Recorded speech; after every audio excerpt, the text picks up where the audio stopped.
Selamat malam, Bapak, Ibu, Saudara sekalian yang kami kasih dalam Tuhan Yesus Kristus. Selamat berjumpa kembali dengan kami dari Restoration Christian Church di Los Angeles.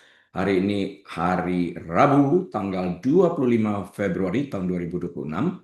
Kita akan melanjutkan pembahasan pembelajaran pendalaman Alkitab kita dengan Yohanes 12 ayat yang ke-10. Saya Rili, Gembala Sidang, dan kita akan mulai dengan doa. Tuhan, kami terima kasih kebaikan Engkau dalam kehidupan kami. Terus berbicara dengan kami Tuhan, ampunkan kami mengerti, dan tolong kami taat menjadi pelaku firman-Mu yang aktif, dan kami dimerdekakan saat kami melakukannya. Dalam nama Tuhan Yesus, kami menerima dengan ucapan syukur dan terima kasih. Haleluya. Amin. Baik, Bapak Ibu Saudara sekalian, mari kita buka Alkitab kita kepada Kitab Injil Yohanes, pasal yang ke-12, ayat yang ke-10. Saya bacakan untuk kita sekalian. Lalu imam-imam kepala bermufakat untuk membunuh Lazarus juga. But the chief priest plotted to put Lazarus to death also. Nah, ketika Yesus membangkitkan Lazarus dari kematian seperti yang tertera dalam Yohanes 12 ayat yang pertama, dia melakukannya di depan banyak saksi, banyak orang yang melihat yang datang ke perkuburan tersebut, ya. Bisa dibaca kembali di dalam Yohanes 11 ayat 38 sampai 44. Dan Yesus melakukannya tepat di hadapan para kritikusnya, orang yang suka mengkritik dia, yang paling tangguh, yang paling gigih, yang paling keras kepala ada di sana, ya. Hanya 2 mil jauhnya dari Yerusalem, yaitu di Betania, di kampung halamannya Marta, Maria, dan Lazarus. Yohanes 11 ayat ke-18. Akibatnya, banyak orang yang biasanya mengikuti para pemimpin agama tersebut, kaum Farisi, Saduki, dan ahli Taurat, yang disebut oleh Yohanes sebagai orang-orang Yahudi, datang ke Betania untuk melihat apakah rumor itu benar atau tidak. Mereka ingin melihat sendiri berikut buktinya, Lazarus, objek yang dibangkitkan ini. Nah, tentu saja mereka mendapati bahwa Lazarus yang telah meninggal selama 4 hari dan sedang ditangisi secara publik, Yohanes 11 ayat 31, hidup kembali dalam Yohanes 12 ayat 9 tertulis. Ya. Hal ini menyebabkan banyak orang menerima bahwa Yesus adalah Allah dan diberi kuasa oleh kehendak Allah Bapa itu. Yohanes 12 ayat 11. Nah, namun para pemimpin agama setempat telah bertekad membulatkan hati mereka untuk membunuh Yesus. Tercantum dalam Yohanes 11 ayat 53. Terlepas dari semua bukti yang telah diberikan Yesus kepada mereka, mereka tetap dengan keras kepala menolak untuk menerima kebenaran. Yesus sang kebenaran itu sendiri. Yohanes 5 ayat 39 sampai 40. Bahkan tekad mereka untuk membunuh Yesus semakin kuat ketika dia membangkitkan Lazarus. Ini efek kebencian aja, dengki, iri hati. Apa yang seharusnya menjadi bukti yang paling jelas justru menjadi insiden yang paling mereka benci. Harusnya lihat, Yesus tidak berdoa, tapi dia memberi perintah kepada mayat, yaitu mayat Lazarus, come forth, untuk keluar. Tidak seperti para nabi yang tertulis dalam kitab perjanjian lama itu, dalam kitab Taurat. Tidak seperti itu. Mereka berdoa. Elisa malah melentangkan badannya di atas mayat. Ya, ini enggak. Lazarus come forth. Kenapa enggak bisa melihat ini? Kenapa tidak bisa mengerti ini? Bahwa ini adalah satu individu yang berbeda daripada individu yang lainnya yang disebut nabi, orang yang berkenan di hadapan Tuhan. Dia anak Allah, dia Allah yang mempunyai kuasa. Dia sendiri mengatakan, akulah kebangkitan dan hidup. I am the resurrection and the life. Kalau dia berani mengatakan demikian, dia memiliki kuasa. Dan ini dibuktikannya pada waktu dia mengatakan Lazarus come forth. Kalau ini tidak terjadi, dia bisa dirajam dengan batu karena dianggap blasfemi. Tapi ini kan bukti jelas. Ini artinya mereka telah mengambil keputusan bulat demi kepentingan organisasi mereka, ancaman yang mereka akan terima karena Yesus akan menjadi lebih populer Bahkan di sini popularitasnya semakin meningkat. Mereka orang-orang yang kemudian melihat ini meninggalkan kaum Yahudi ini, para ahli Taurat nih, orang Farisi dan Saduki, untuk mengikuti Yesus. Mereka kehilangan pengikut. Harusnya mereka segera menyadari akan hal ini, menyesuaikan apa yang telah mereka salah mengerti. Orang Saduki khususnya benci karena mereka mengajarkan tidak ada kebangkitan. Melihat bukti nyata, ada objeknya di sana, kebangkitan Lazarus yang dapat makan, orang mati nggak dapat makan, yang dapat bergerak, berjalan, ya. Mereka saksikan. Kenapa tidak mengganti kesalahan ini dengan memperbaiki kepercayaan teologis mereka? Tapi mereka mengeraskan hati dengan ingin membunuh Yesus dan sekalian menghilangkan jejak bukti, yaitu Lazarus yang segera ingin juga mereka bunuh. Ya. Jadi kebencian itu begitu kuat sehingga orang-orang yang sama yang di sini disebut sebagai imam-imam kepala akan berusaha untuk membunuh Lazarus juga. Ya. Kitab suci sering menunjukkan bahwa kurangnya bukti bukanlah alasan yang sah untuk menolak Allah. Dari alam semesta alam aja kita dapat melihat bukti yang begitu jelas tentang kehadiran Allah ini. Masalahnya bukannya kurang bukti. Roma 1 ayat 18 sampai 20, Mazmur 19 ayat 1 mencatat ini. Bukan kurangnya bukti, tetapi kurangnya kemauan untuk percaya. Mereka menolak untuk percaya. Mereka memilih untuk tidak percaya. Artinya, mereka menutup pintu hati mereka serapat-rapatnya untuk percaya. Nah, insiden seperti ini menunjukkan masalah itu secara gamblang. Ini buktinya loh, Lazarus bangkit yang tadinya mati 4 hari di kuburan. Injil Yohanes ditulis untuk mencatat bukti bahwa Yesus adalah putra Allah. He is divine, dia ilahi. Yohanes 20 ayat 30 dan 31. Mereka yang hadir secara langsung di perkuburan tersebut untuk melihat apa yang terjadi dan mendengar Yesus memiliki akses ke semua momen itu, ditambah banyak bentuk bukti lainnya, air dirubah menjadi anggur, Tabita bangkit dari kematian juga, dan macam-macam yang lainnya. Ya, orang buta melihat, orang timpang berjalan, lumpuh berjalan, dan semuanya. Bagaimana seseorang menanggapi bukti ditentukan pertama dan terutama oleh ketulusan hati mereka sendiri. Persoalan hati. Ya, bagi sebagian orang tidak ada yang namanya bukti yang cukup. Orang Farisi ini selalu menuntut, berikan kami bukti. Aduh, kata Yesus geleng kepala, bagi mereka nggak ada bukti yang lain lah kecuali tanda Nabi Yunus aja. Bukti sekalipun dilihat, Lazarus bangkit, tetap aja tidak percaya. Karena itulah Abraham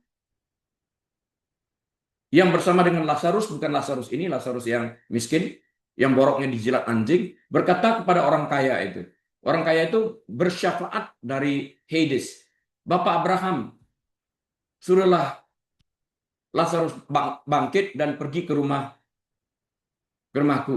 Karena di sana banyak anggota keluargaku. Supaya mereka jangan mampir di Hades ini. Sini terlalu panas.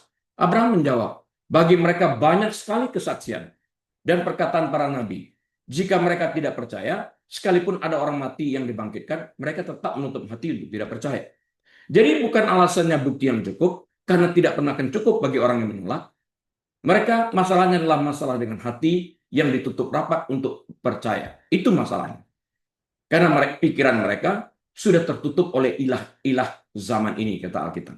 Nah, para kritikus Yesus, orang yang suka kritik Yesus, telah membuktikan bahwa mereka bersedia mengabaikan apa? Mujizat.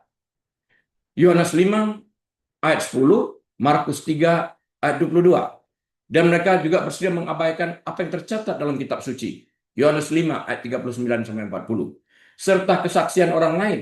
Yohanes 9 ayat 30 hingga 34. Sekarang daripada menerima mujizat, musuh-musuh Yesus bersedia membunuh Lazarus yang tidak bersalah karena keberadaannya dianggap merepotkan. Bukti nyata. Nah, dengan berikhtiar membunuh Lazarus, mereka pun tanpa mereka sadar mengakui bahwa Lazarus yang telah mati ini telah bangkit dan sekarang mau dimatikan kembali. Sebuah kebodohan. Kitab suci tidak memberitahu kita apakah rencana mereka untuk membunuh Lazarus berhasil atau tidak. Nggak ada ceritanya di sana. Karena itu, kalau Alkitab tidak jelas, jangan kita lebih jelas daripada Alkitab. Jangan. Berhenti sampai di sana. Alkitab tidak menceritakannya. Tetapi tradisi, bukan Alkitab ya. Tradisi, saya ulang, bukan Alkitab ya. Tapi tradisi menyebutkan bahwa Lazarus melarikan diri dari Yudea, melarikan diri dari Yudea setelah kebangkitan Kristus. Dia tiba di Kition di Siprus. Dan menurut legenda, dia menjadi seorang uskup di sana. Salah satu kisah tradisional menyebutkan bahwa batu nisannya bertuliskan kalimat Lazarus 4 hari mati, sahabat Kristus. Ya, itu kisah tradisional yang turun temurun, bukan Alkitab.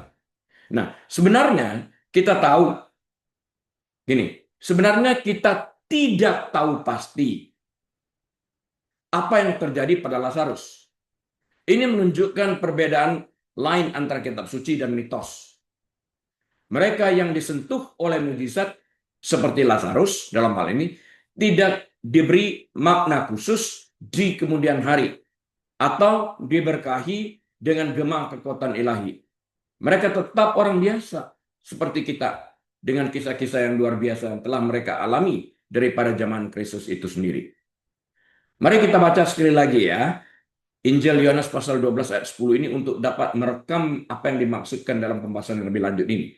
Lalu imam-imam kepala, chief priest, bermufakat, berikhtiar untuk membunuh Lazarus juga. Ada perkataan juga. Nah, ayat ini memberikan gambaran yang mengerikan tentang sejauh mana orang akan bertindak untuk melindungi kekuasaan dan pandangan dunia mereka demi kepentingan organisasi mereka ketika mereka dan organisasi mereka merasa terancam. Karena pengikut Yesus makin bertambah, popularitas Yesus makin bertambah, mereka merasa terancam. Nah, untuk memahami bobot daripada ayat 10 Yohanes 12 ini, kita harus melihat konteks dan mengapa di balik rencana putus asa ini untuk membunuh Lazarus ini.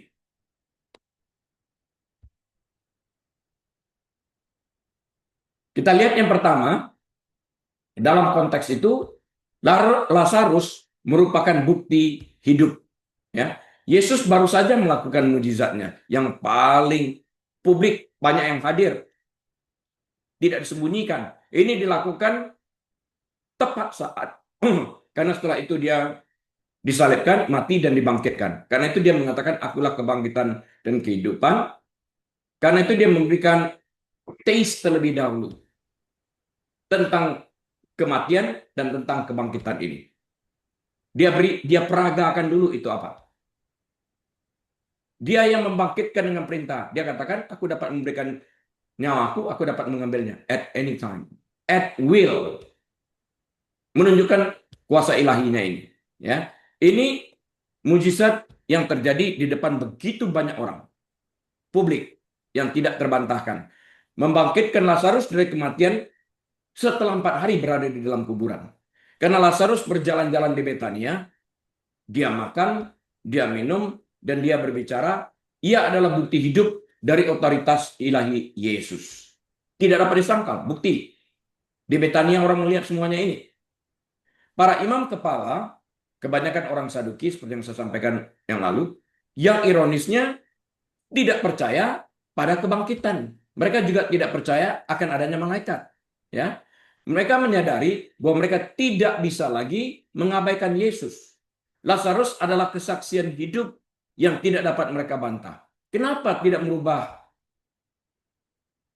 kesalahan teologis ini? Daripada tidak percaya, bukti ada, akui kami membuat kesalahan. Sekarang kami melihat bukti hidup dan bertobat, percaya kepada Kristus. Jauh lebih baik. Kalau itu disalahkan, timpakan kesalahan ini kepada orang lain, kepada Yesus, mereka tetap tidak berubah. Karena itu saya selalu berkata, Yesus mengatakan di dalam Alkitab mengatakan, therefore bear the fruit worthy of repentance. Hasilkanlah buah yang sesuai dengan pertobatan. Buah pertobatan ini tidak mungkin kita hasilkan selama kita tidak mengakui kita bersalah. Selama kita tidak mengakui kita berdosa. Kalau kita tidak mengakuinya itu, berarti kita mengatakan orang lain. Maka kita tidak membuat perubahan karena kita mengaku tidak bersalah, mengaku tidak berdosa. Ini kan sebuah kebohongan kata Alkitab. Ya, kalau engkau mengaku engkau tidak berdosa, engkau pembohong. Nah, yang berikutnya apa? Selain Lazarus bukti hidup. Dalam konteks ini, orang mengapa membunuh Lazarus ini ya? Motif daripada kebangkitan Lazarus bagi Tuhan itu untuk memperlihatkan, memperagakan terlebih dahulu tentang kuasa kebangkitan dan hidup, karena setelah itu Yesus memperagakan terhadap dirinya sendiri kebangkitan dan hidup ini.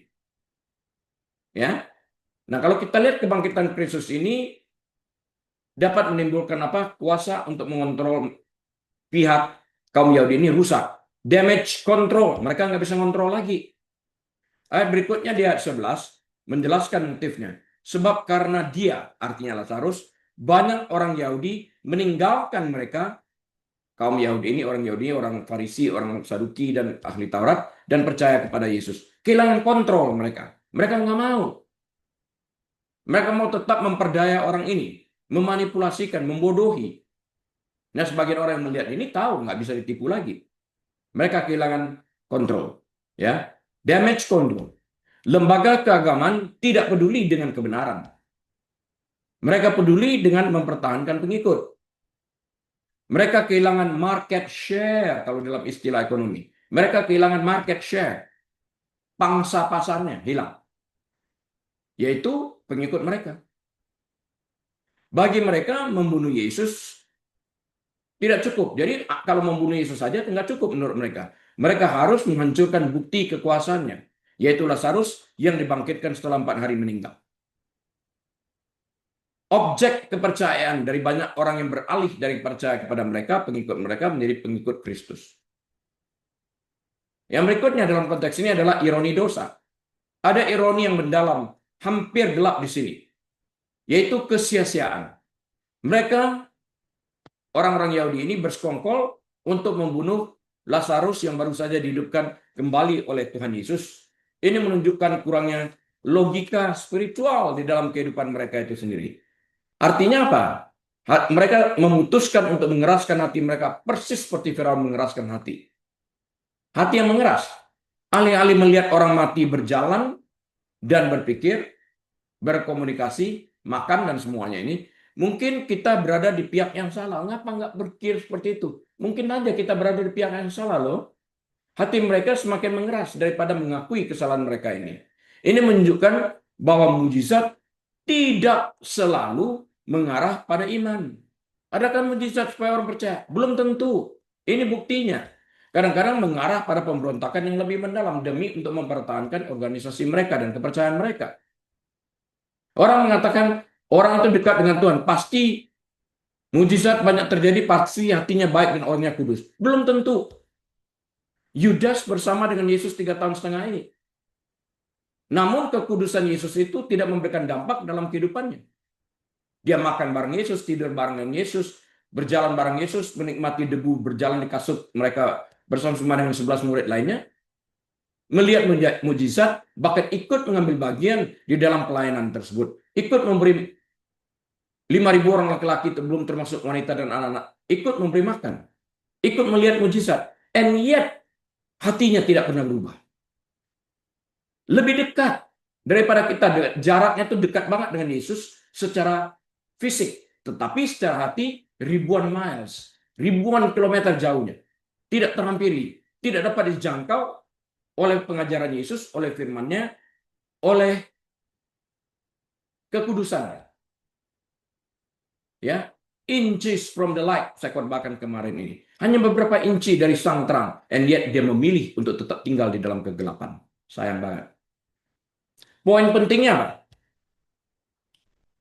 Yohanes 12 ayat 10 berfungsi sebagai peringatan tentang kebutaan kepentingan diri sendiri.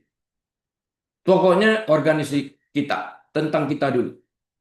Ketika kita lebih berkomitmen pada sistem, ketika kita lebih berkomitmen pada tradisi, atau berkomitmen pada status kita sendiri, daripada berkomitmen pada kebenaran, kita mungkin mendapati diri kita bersekongkol, Bapak Ibu Saudara sekalian, melawan hal-hal yang sedang Tuhan Yesus lakukan tepat di depan mata kita. Ini kan terjadi pada Firaun, tepat di depan mata dia. Tetap saja. Begitu kodok pergi, hatinya mengeras kembali. Begitu hujan es berhenti, hatinya mengeras kembali. Sampai kejar di Laut Merah. Ya, kita tahu ceritanya. Laut Merah yang dibelah, bersatu kembali, mereka terbenam semuanya. Kenapa harus seperti ini? Mereka tidak meresponi, mereka bereaksi. Listen to me. Your reaction is your burden. Reaksi Anda merupakan beban di dalam kehidupan Anda. Ini terus-menerus dia bereaksi. Dia tidak meresponi, dia tidak berhenti sejenak untuk memikirkan. Yudas pun demikian. Dia bereaksi. Matanya diliputi dengan racun keserakahan itu. Nah, kemarin ini saya cerita. Jika ada besi, besi ini akan ditarik oleh magnet. Betul? Nah, tapi bisa nggak besi ini sekalipun bersebelahan dengan magnet, dia merasakan tarikan magnet, namun tidak dapat dimagnetisasi, tidak dapat ditarik oleh magnet. Mungkin nggak? Mungkin. Kapan? Kalau besi tersebut dilapisi dengan wax, dilapisi dengan lilin. Nah, Yudas hatinya dilapisi dengan keserakahan, dilapisi dengan kecemburuan, dan ini dan semuanya. Dilapisi dengan manipulasi. Karena itu, sekalipun dia berada 3 tahun bersama dengan Tuhan Yesus, dia tidak pernah tertarik akan kekudusan Yesus yang dapat mengubah kehidupannya sendiri. Dia juga diibaratkan berada di dalam dapur, di mana juru masaknya seorang ahli yang terkenal. Dia dapat melihat bumbunya, dia dapat melihat bahan-bahan yang dipergunakan, dia dapat melihat teknik memasaknya. Dia bahkan dapat memegang sang koki. Tapi jika dia tidak pernah makan makanan tersebut, dia juga tetap meninggalkan tempat itu dengan perasaan lapar. Ini yang terjadi dengan Yudas. Dia pergi. Dia secara aktif menjual 30 keping perak. Yang melambangkan apa yang terjadi dalam kehidupannya itu sendiri. Yesus itu dijual dengan harga seorang budak. Direndahkan. Kalau dia berani menjual Yesus dengan seorang budak, dalam pikirannya budak dapat diganti, maka Yesus dapat diganti. Apakah demikian? Kenapa saya berani mengatakan dia dekat dengan Yesus secara fisik, melakukan kegiatan bersama-sama, tetapi hatinya jauh. Hati ini yang menentukan perubahan seseorang tersebut. Ya, jadi sekalipun sesuatu terjadi tepat di depan mata kita, tepat di depan mata Firaun, tepat di depan mata Yudas, belum menjamin bahwa hati orang tersebut dapat diubah. Bahkan kita bersekongkol dengan hal-hal yang lain yang menjijikkan. Mari kita gali, Bapak Ibu Saudara sekalian, Yohanes 12 ayat 10 ini lebih dalam lagi dengan melihat reaksi orang-orang biasa dalam Yohanes 12 yang sangat kontras. Bahkan hampir mengejutkan berbanding dengan reaksi imam-imam kepala. Nah, sementara para pemimpin merencanakan pembunuhan, orang-orang biasa ini mengalami revival, mengalami kebangkitan rohani.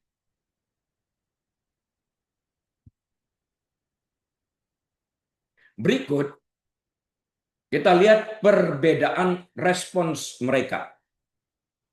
Kita lihat pertama dulu, kita bandingkan antara curiosity versus calculation.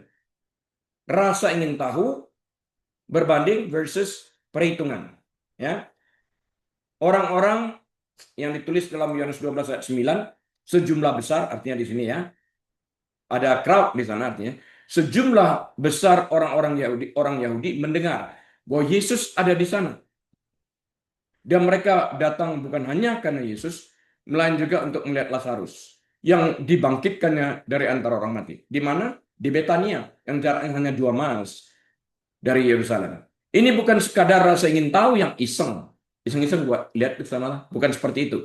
Mereka ingin melihat mujizat itu secara langsung. Ingin bertemu dengan Lazarus. Mungkin bercakap-cakap dengan Lazarus. Memastikan dia Lazarus yang dimaksudkan. Mereka terbuka terhadap bukti yang mereka lihat sendiri. Para imam dalam ayat 10, mereka sama sekali tidak penasaran seperti orang-orang yang bukan kaum imam ini. Mereka tidak peduli bagaimana Lazarus hidup kembali. Mereka hanya peduli bahwa keberadaan Lazarus yang hidup kembali merupakan beban politik dan agama bagi kaum Yahudi ini. Bagi para kaum Farisi, Saduki, dan ahli Taurat. Mereka langsung mengambil tindakan untuk mengendalikan situasi karena mereka tidak dapat mengendalikan atau mengontrol orang-orang yang tadinya menjadi pengikut mereka berbalik karena mujizat ini menjadi pengikut Kristus dan percaya kepada Kristus. Itu yang pertama, kita lihat perbedaan respons ya antara orang biasa ini dan para imam. Antara curiosity dan calculation, antara rasa ingin tahu dan perhitungannya. Yang kedua, antara beliefs dan hardness of heart, antara kepercayaan dan hardness of heart, kekerasan hati. Yohanes 12 ayat 11 mengatakan, sebab karena dia, maksudnya Lazarus, banyak orang Yahudi meninggalkan mereka dan percaya kepada Yesus. Orang Yahudi di sini adalah tadinya pengikut orang-orang Farisi, Saduki, dan ahli Taurat ini. Sekarang berbalik mengikut Yesus karena bukti nyata kuasa Kristus membangkitkan Lazarus yang mati 4 hari dengan perintah. Bagi orang biasa, kebangkitan Lazarus adalah titik balik. Itu adalah bukti terakhir yang mereka butuhkan untuk mengakui Yesus sebagai Mesias. Para imam, ayat 10, ahli-ahli percaya, mereka semakin keras kepala. Ini adalah titik balik bagi mereka untuk membunuh Yesus dan Lazarus. Nah, hati mereka begitu keras sehingga mereka memutuskan bahwa solusi untuk kebangkitan Lazarus adalah mengeksekusi Lazarus untuk menghilangkan barang bukti. Seperti itu pikiran mereka. Dan kemudian kita lihat dalam konteks yang berikutnya ini. Antara public praise versus secret plotting. Antara pujian publik dan versus persengkongkolan rahasia. Secret plotting, persekongkolan rahasia. Ya. Yohanes 12 ayat 12 sampai 13 mengatakan, keesokan harinya ketika orang banyak yang datang merayakan pesta mendengar bahwa Yesus sedang di tengah jalan menuju Yerusalem.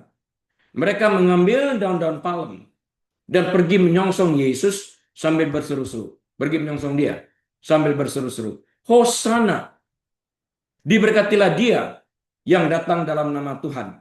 Ada tambahannya, Raja Israel. Orang-orang dalam ayat 12, 13, dan 17 berkumpul karena dipicu oleh berita tentang kebangkitan Lazarus dan kemudian membentuk perarakan kemenangan. Mereka mengambil daun-daun palem dan pergi menyongsong Yesus sambil berseru-seru, Hosana, Hosana, diberkatilah dia yang datang dalam nama Tuhan. Raja Israel. Ayat 17 secara khusus mencatat bahwa orang-orang yang berada di makam ketika Lazarus dibangkitkan terus memberi kesaksian. Mereka tidak berhenti membicarakannya. Bagaimana reaksi para imam dalam ayat 19?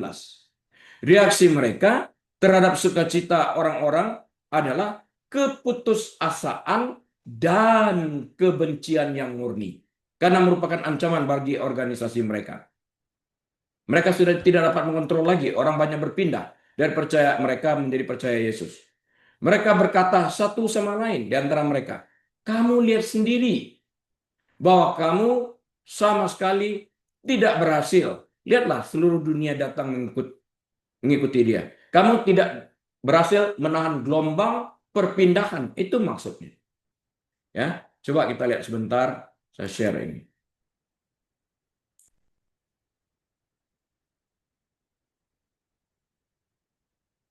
Oke, kita lihat feature-nya sini. Response to Lazarus. Rakyat biasa, the common people, fascination, investigation. Mereka begitu kagum dan mereka ingin menyelidiki lebih banyak karena melihat barang bukti. Lazarus mati 4 hari sekarang bangkit. Mereka kagum, mereka ingin tahu lebih banyak. Mereka menyelidiki tentang pribadi yang bernama Yesus ini. Yang telah dinubuatkan di dalam kitab perjanjian lama, di dalam Taurat mereka. Ini reaksi common people, reaksi orang rakyat jelata.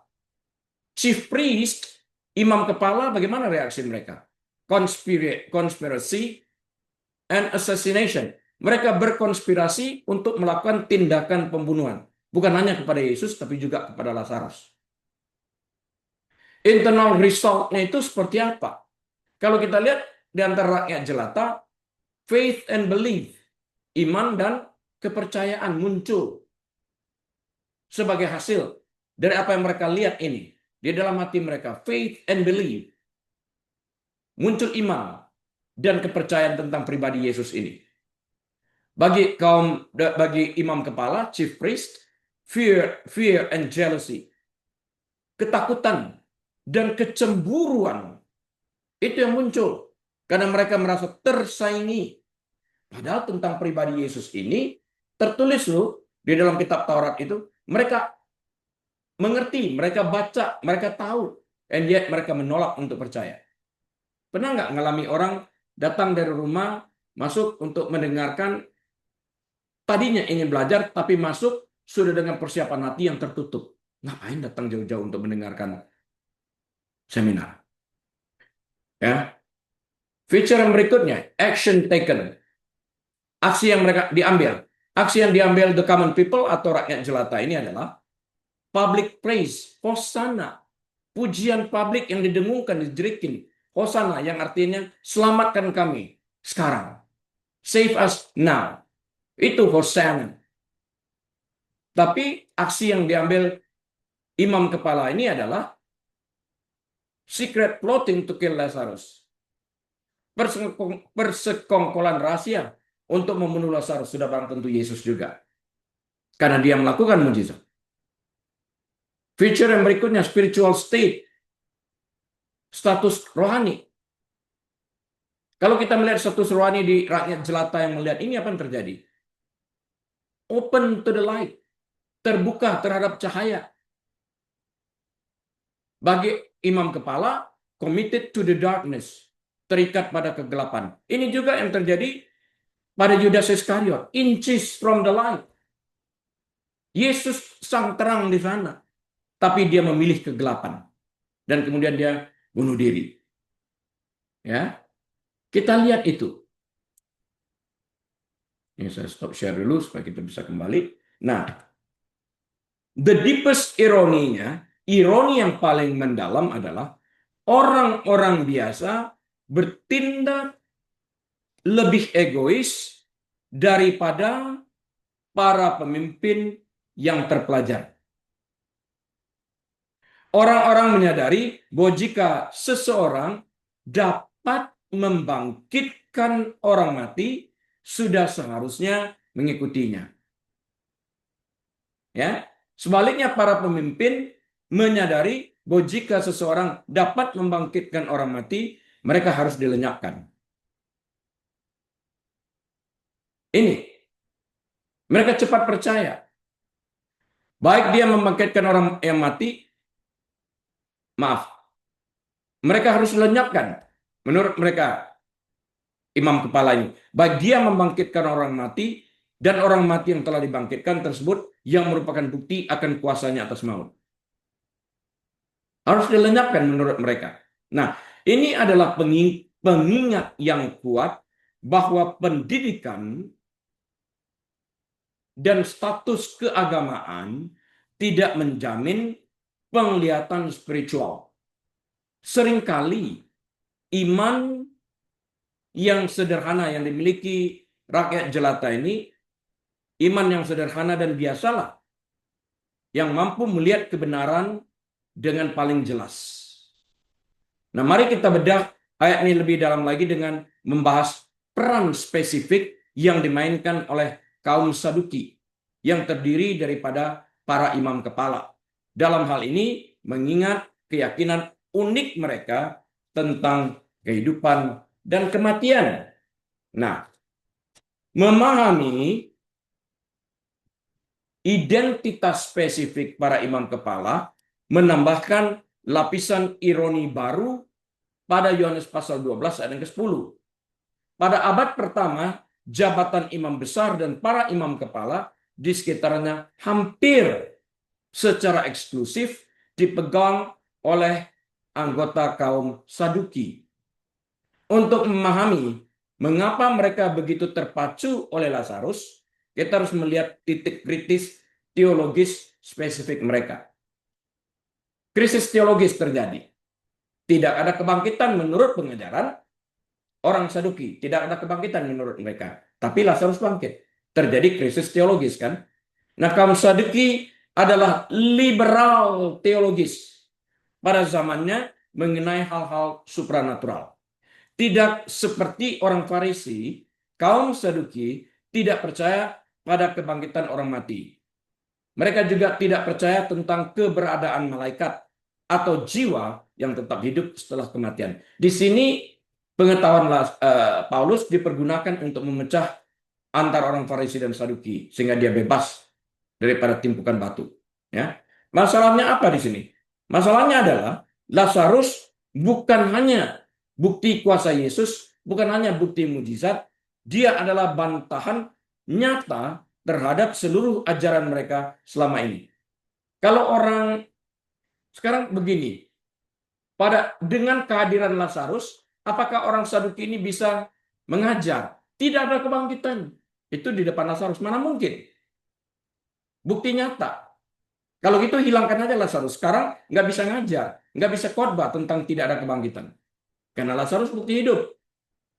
Nangkap maksud saya ya? Nggak bisa dia mereka khotbah lagi di sana. Terjadi krisis teologi. Krisis teologis terjadi. Nah, masalahnya Lazarus sekali lagi bukan hanya mukjizat, dia adalah bantahan nyata terhadap seluruh ajaran kaum Saduki selama ini. Begitu mau bilang tidak ada kebangkitan, Lazarus walaupun tidak berbicara merupakan bantahan terhadap pengertian yang salah daripada kaum Saduki yang mengatakan tidak ada kebangkitan. Kehadiran Lazarus sekalipun tidak bercakap-cakap telah bersuara jauh lebih kencang bahwa ada kebangkitan. Reaksinya, jika Lazarus tetap hidup, kaum Saduki akan tampak sangat bodoh.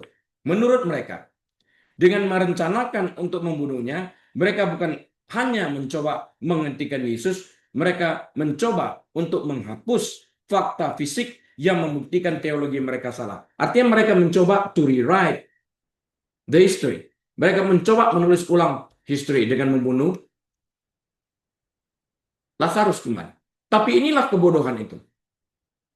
Karena dengan mencoba membunuh Lazarus, andai kata mereka berhasil, mereka menyatakan, kebangkitan sungguh-sungguh ada loh, karena itu kami ingin menghilangkan barang bukti. Kami orang jahat loh, karena kami menghilangkan barang bukti. Kan gitu. Lebih banyak orang yang tidak bisa percaya kepada mereka. Nah, selain krisis teologis, krisis apa lagi? Krisis politik dengan kebangkitan Lazarus. Intervensi Romawi yang mentakutin mereka. Kaum Saduki adalah elit kaya yang berkolaborasi dengan pemerintah Roma untuk mempertahankan status quo mereka. Mereka mereka memegang kekuasaan di Sanhedrin. Sanhedrin itu apa? Pengadilan tinggi Yahudi. Sanhedrin itu panggilan tinggi Yahudi. Mereka memegang ini. Ya. Ketakutan mereka apa? Mereka takut bahwa kegembiraan rakyat jelata atas Yesus yang dapat membangkitkan orang mati akan memicu pemberontakan mesianis. Logikanya apa? Jika orang Romawi melihat kerusuhan, mereka akan mengirim legium. Mereka akan mengirim legium dengan segera. Merampas kekayaan kaum Saduki dan menghancurkan bait suci di Yerusalem. Seperti yang mereka katakan dalam Yohanes 11 ayat 48. Apabila kita biarkan dia, maksudnya Yesus, maka semua orang akan percaya kepadanya. Ini kecemburuan mereka. Dan orang-orang Roma akan datang dan merampas tempat suci kita serta bangsa kita. Nah, sekarang yang berikutnya kehadiran kebangkitan Lazarus ini. Kesenjangan kekuasaan terjadi. Rakyat biasa versus kaum elit. Kaum Saduki seringkali tidak disukai oleh rakyat jelata karena mereka dianggap sebagai pengkhianat yang berpihak kepada pemerintah Roma. Coba kita lihat ini satu lagi.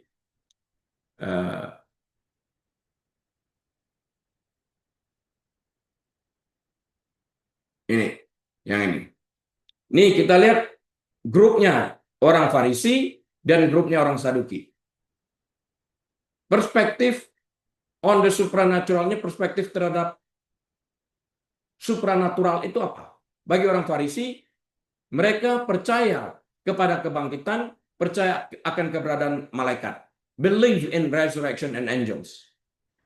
Orang Saduki deny atau menyangkal, tidak percaya akan adanya resurrection, kebangkitan, dan juga tidak percaya tentang adanya malaikat atau apalagi supranatural. Nggak percaya sama sekali.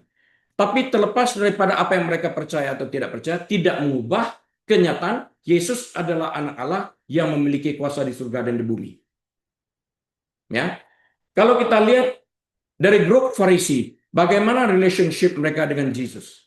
Bagaimana hubungan mereka dengan Yesus? Orang Farisi oppose Jesus mostly on law and Sabbath grounds. Orang Farisi ini melawan atau membantah Yesus kebanyakan dari sisi hukum Taurat dan pengudusan hari Sabat. Karena Yesus banyak melakukan mujizat pada hari Sabat. Dari pihak Saduki, mereka oppose Jesus mostly on power and political grounds. Jadi mereka menentang Yesus karena melihat kuasa penyembuhan ilahi, kuasa membangkitkan orang mati, kuasa mujizat air berubah menjadi anggur dan sebagainya ini. Dan dari pihak pengikutnya, mereka memandang dari sisi politik bahwa mereka tidak memiliki kuasa apa-apa untuk menahan gelombang perpindahan dari pengikut mereka menjadi pengikut Kristus. Ya. Nah, kita lihat ringkasan tentang badai yang sempurna ini. Ketika Yesus membangkitkan Lazarus, dia menyerang kaum Saduki di dua titik paling sensitif mereka, yaitu kesombongan mereka dengan membuktikan teologi mereka salah dan keuangan mereka dengan mengancam stabilitas politik mereka dengan Roma. Yohanes 12 ayat 10 menunjukkan bahwa ketika identitas dan mata pencaharian seseorang terikat pada kebenaran-kebenaran tertentu, seperti mereka tidak percaya kepada supernatural, tidak percaya kebangkitan, tidak percaya kepada malaikat. Ketika mereka terikat kepada kepercayaan-kepercayaan tertentu seperti ini, mereka seringkali akan memilih untuk menghilangkan bukti daripada mengubah pikiran mereka dan menyesuaikannya dengan kebenaran yang ada, fakta. Ini adalah contoh klasik disonansi kognitif, error pikiran mereka yang berubah menjadi agresi yang mematikan. Ini disonansi kognitif, kognitif disonans, error dalam berpikir. Karena kita melihat bagaimana cara pemimpin agama pada saat itu berpikir dan mengambil tindakan pada saat melihat bukti hidup Lazarus, yaitu kebangkitan Lazarus, ada baiknya kita membahas Yohanes 12 ayat 10 ini dari sudut pandang kepemimpinan hari ini, dan mungkin sebagian dari kita juga bersiap untuk membagikan wawasan ini. Berikut kita lihat uraian dari Yohanes 12 ayat 10 ini yang dibingkai dalam konteks kepemimpinan. Bagian ini mewartakan pelajaran berharga tentang bagaimana pelestarian institusi dapat merusak integritas individu. Integritas mereka rusak demi organisasi mereka ini, institusi mereka. Mari kita pelajari masalah Lazarus dalam kepemimpinan. Lihat dari sudut pandang kepemimpinan, memandang Lazarus sebagai objek kebangkitan ini. The threat of the new fact, ancaman fakta baru. Kristus berkuasa, memiliki kuasa di surga dan di bumi. Dalam kepemimpinan, Lazarus adalah setiap data atau keberhasilan yang tak terbantahkan yang bertentangan dengan narasi perusahaan yang Anda pimpin saat ini. Nah, narasi kaum Saduki, kebangkitan tidak mungkin. Sistem kita adalah satu-satunya jalan menuju perdamaian.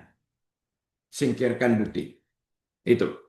Fakta Lazarus, seorang pria yang telah meninggal selama 4 hari, sekarang sedang makan malam, duduk bersama dengan Yesus, hadir. Tidak di kuburan, keluar dari kuburan. Pelajaran kepemimpinannya apa? Pemimpin otentik menyesuaikan visi mereka agar sesuai dengan kebenaran. Pemimpin yang tidak aman ya, mencoba menekan kebenaran untuk menyelamatkan visi mereka. Insecure, dipaksakan, menyesuaikan.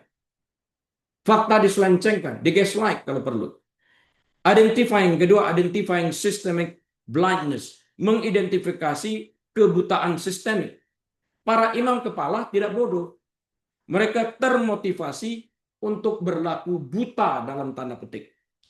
Kekayaan, status, dan perdamaian mereka dengan Roma bergantung pada anggapan bahwa Yesus adalah penipu. Gaslight aja Yesus sebagai penipu. Jebakannya apa? Ketika gaji atau status Anda bergantung pada kebenaran tertentu, hampir mustahil untuk menerima bukti bahwa Anda salah demi untuk menyelamatkan kesalahan Anda dan memaksakan kesalahan Anda sebagai kebenaran. Anda bergantung kepada kepercayaan tertentu. Anda membela organisasi, kalau nggak dapat gaji. Memilih untuk buta.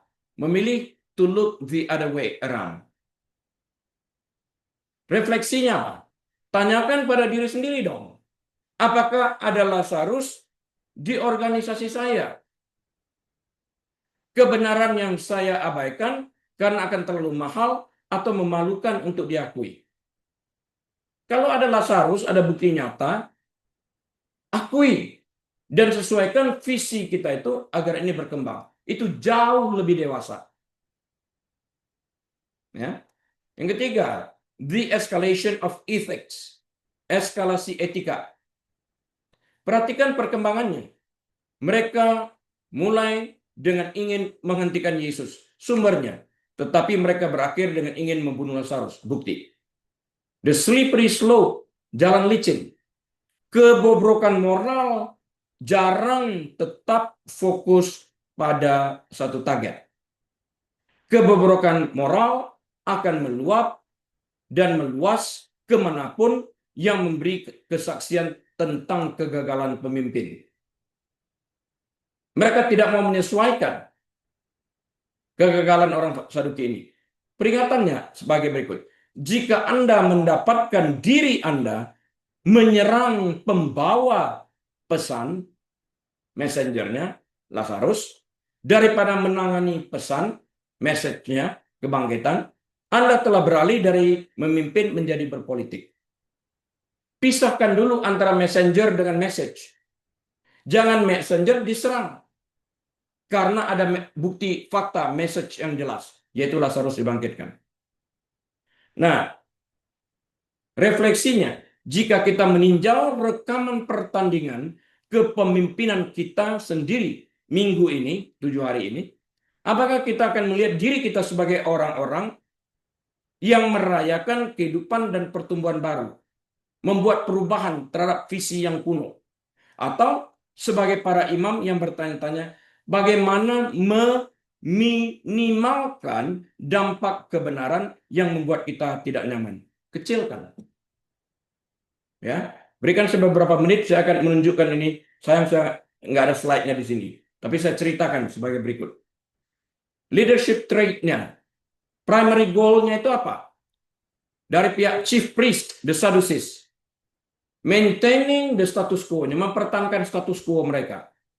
Ya, kalau dari the Christ model, model Kristus, transformasional, leader. Leader yang bertransformasi. Revealing the truth. Mengungkapkan kebenaran. Reaction to change. Perubahan reaksinya seperti apa? Kalau di pihak orang Saduki, imam kepala ini, suppression and silencing. Penindasan dan pembungkaman. Matikan, dibungkam, supaya tidak bersuara. Kalau bagi orang yang mengalami transformasi, leader mengalami transformasi, yaitu modelnya Kristus, engagement and empowerment, keterlibatan dan pemberdayaan. Itu baik. View of evidence-nya, bukti yang kita perlihatkan, apa? Dari pihak orang Saduki, chief priest-nya, imam kepala ini, a threat to be managed, ancaman yang perlu dikelola. Mereka melihat Yesus memakai Lazarus sebagai ancaman. Kehadiran Lazarus ancaman. Mereka nggak bisa mengajar. Tapi bagi seorang leader yang telah mengalami transformasi, model Kristus, Christ leadership ini, a foundation to be built upon. Fondasi untuk membangun sesuatu. Atas dasar kebenaran. Bukan atas dasar rekayasa. Terakhir, power source-nya, sumber kuasanya. Positional authority di mata orang Saduki. Otoritas berdasarkan jabatan. Nah itu dia. Gua direktur, lu yang lain diam. Kan gitu. Tapi dari pihak pemimpin yang sudah mengalami transformasi di dalam Kristus ini, personal integrity mereka, integritas pribadi. Ya. Jadi kita melihat perbedaan-perbedaannya itu Bapak Ibu Saudara sekalian. Baik, kita sudah selesai. Saya lebih 10 menit, maafkan saya. Dan minggu depan atas izin Tuhan kita akan memulai dengan ayat yang 11 dari Yohanes 12 ini. Kita tutup dalam doa. Tuhan, kami menyerahkan semua ini ke dalam tangan Tuhan sendiri. Kau baik, terus pimpin kami, jadikan kami pelaku yang aktif, dan kami dimerdekakan. Kami menerima, menyambut kebenaran firman-Mu dengan hati penuh dengan ucapan syukur dan terima kasih di dalam nama Tuhan Yesus. Haleluya. Amin. Baik, Bapak Ibu Saudara sekalian, dari Los Angeles, saya mohon diri. Sampai berjumpa pada saat dan waktu Tuhan tentukan. Haleluya. Amin.